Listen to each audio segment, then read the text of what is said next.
दोस्तों हाल ही में class 12th और क्लास 10th की एग्ज़ामिनेशन के रिज़ल्ट का ऐलान हो चुका है और बच्चों की एक बड़ी तादाद ने इस इम्तिहान को कामयाबी के साथ पास किया और काफ़ी बड़ी तादाद ऐसे बच्चों की भी है जिन्होंने काफ़ी अच्छे मार्क्स लाकर अपने स्कूल, अपने पेरेंट्स और अपने टीचर्स को प्राउड फील कराया।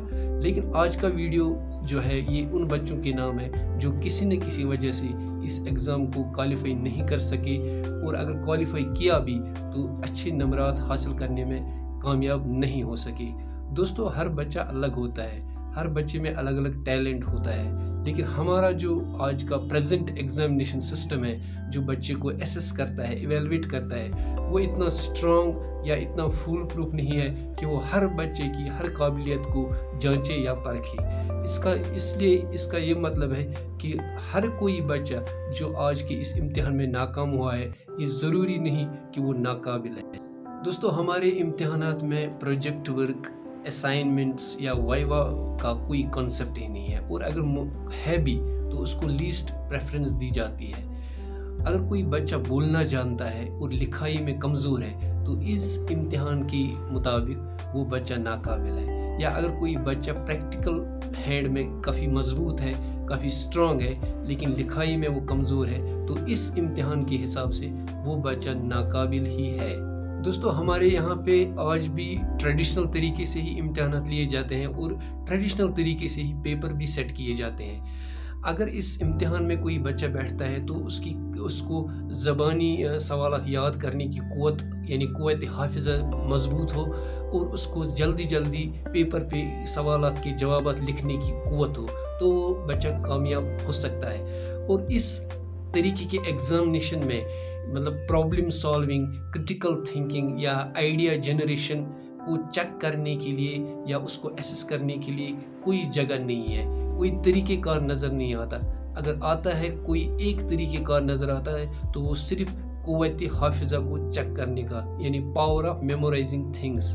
दोस्तों ग्रेड्स, परसेंटेज या मार्क्स की बुनियाद पे बच्चों को जज करना अच्छी बात नहीं है। हम ये नहीं कह सकते कि फ़लाँ बच्चे ने ज़्यादा ग्रेड्स लाए हैं इसका मतलब है वो काबिल है और फ़लाँ बच्चे की ग्रेड्स कम है इसका मतलब है वो नाकाबिल है, क्योंकि हमारा जो इम्तिहानात का निज़ाम है वो इतना सक्षम नहीं है, वो इतना पावरफुल नहीं है कि वो हर बच्चे को हर तरीके से जांचे।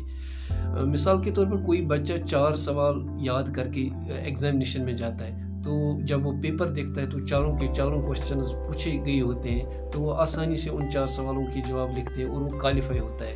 और दूसरा बच्चा जो है वो 10 क्वेश्चंस याद करके जाता है और जब वो पेपर देखता है उन 10 में से कोई भी क्वेश्चन पेपर में नहीं आता है तो वो डिसक्वालीफाई होता है। तो क्या हम ये कहेंगे कि 4 क्वेश्चन याद करने वाला बच्चा काबिल है और 10 क्वेश्चंस को याद करने वाला नाकाबिल है? ये पैमाना जो है ये सही नहीं है। ऐसे हम बच्चों को परख नहीं सकते हैं, ना उनके टैलेंट को परख सकते। दोस्तों recently national policy on education 2020 को हमारी कैबिनेट ने एक्सेप्ट किया है और उसको अब इम्प्लीमेंट किया जा रहा है। उस पॉलिसी के मुताबिक भी ईयर एंड एग्ज़ाम जो है, एनुअल एग्ज़ाम्स जो है या पेपर पेन एग्ज़ाम हम उनको कहते हैं, उन्होंने भी उसको नहीं माना है। यानी उन्होंने कहा कि ये बच्चों के लिए सिर्फ प्रेशर बढ़ाता है और उनको सही तरीके से एसेस नहीं कर पा रही है, तो उन्होंने इसीलिए कंटिन्यूस असेसमेंट स्कीम दी है ताकि बच्चे को एसेस किया जाए while learning he is being assessed. तो इस स्कीम को अगर लागू किया जाए तो बच्चे की हर टैलेंट को जांचा जा सकता है या परखा जा सकता है। साथ ही साथ हमें इस बात की भी ज़रूरत है कि हमारा जो एग्ज़ामिनेशन सिस्टम है ये काफ़ी ओल्ड ट्रेडिशन है और इसमें रिफॉर्मेशंस की ज़रूरत है।